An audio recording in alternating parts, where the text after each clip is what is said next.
Thinking about a credit card upgrade? Have you ever wondered if you're earning enough to qualify for a premium card like the Rogers Red World Elite MasterCard? It's a question a lot of people ask, because this card packs a serious punch for a no-annual fee card, especially for those who are already Rogers, Fido, or Shaw customers.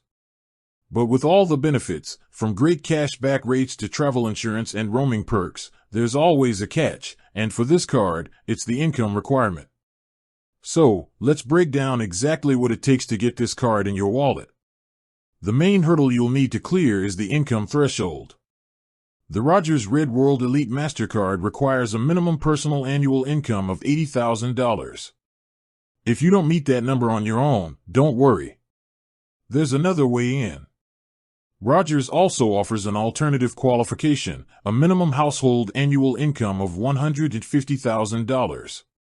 So, if you're sharing finances with a partner or spouse, their income can help you cross that finish line. But it's not just about the numbers. The bank will also look at your credit history and overall financial standing.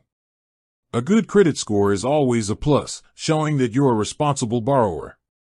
They want to see that you manage your debt well and have a history of making payments on time. The reason for these requirements is simple: World Elite is a premium card tier. It's designed for people who spend a certain amount and can make the most of the rewards and benefits it offers.